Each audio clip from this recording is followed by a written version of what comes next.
السلام علیکم ورحمۃ اللہ وبرکاتہ۔ اللہ تعالیٰ نے تمام فرشتوں کو حکم دیا کہ آدم کو سجدہ کیا جائے۔ تمام فرشتے سجدے میں گر گئے، ابلیس نے سجدہ نہیں کیا کیونکہ وہ مغروروں میں سے تھا۔ اللہ تعالیٰ نے ابلیس سے پوچھا، تجھے کس چیز نے سجدہ کرنے سے روکا ہے جبکہ میں نے تجھے حکم دیا تھا؟ تو کہنے لگا، اللہ تو نے آدم کو مٹی سے بنایا ہے اور مجھے آگ سے پیدا کیا ہے۔ ابلیس کے معنی مایوس اور نا امید ہونا ہے۔ جو شخص اللہ تعالیٰ کی رحمت سے مایوس ہوتا ہے وہ ابلیس کے تابع ہوتا ہے۔ ابلیس اور شیطان کے بہکاوے میں جو شخص آ جاتا ہے وہ اپنی ذمہ داریوں کو سر انجام نہیں دے پاتا اور ذلیل و خوار ہوتا ہے۔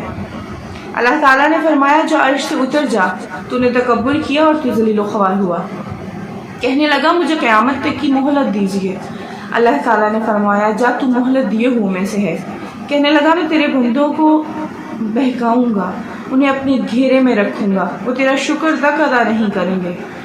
اللہ تعالیٰ نے حضرت آدم علیہ السلام سے فرمایا، تم اور تمہاری بیوی بہشت میں رہو، جو جی چاہے فراغت سے کھاؤ۔ ایک خاص درخت کی طرف اشارہ کرتے ہوئے فرمایا، اس درخت کے قریب مت جانا ورنہ تم ظالم قرار دیے جاؤ گے۔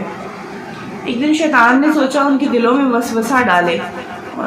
شیطان نے حضرت آدم علیہ السلام اور ان کی بیوی کے دل میں وسوسہ ڈالا کہ تمہارے رب نے تمہیں اس درخت کے پاس جانے سے اس لیے منع کیا ہے کہیں تم اس کا پھل کھا کر ہمیشہ کے لیے زندہ نہ رہنے لگو۔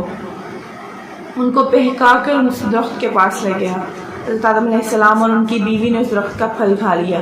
جیسے ہی پھل کھایا ان کے جسم سے بہشتی لباس غائب ہو گیا۔ وہ جنت کے پتے جوڑ جوڑ کر اپنے جسم پر رکھنے لگے۔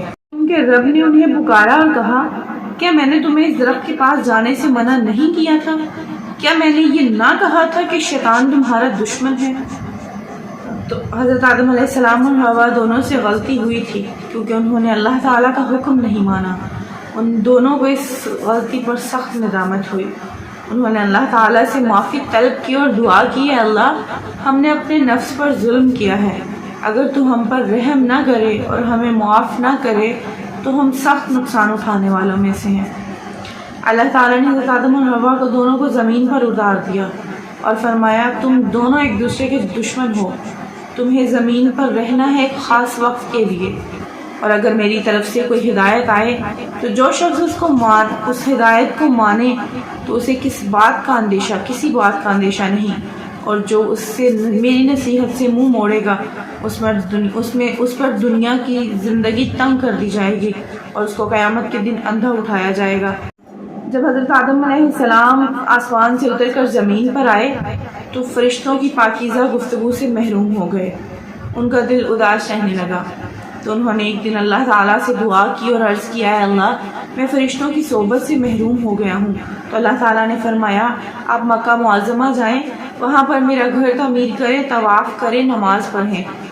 چنانچہ آپ حضرت آدم علیہ السلام جبرائیل کے ساتھ مکہ معظمہ گئے، وہاں پر جا کر کعبہ کی بنیاد رکھی، نماز پڑھی، طواف کیا۔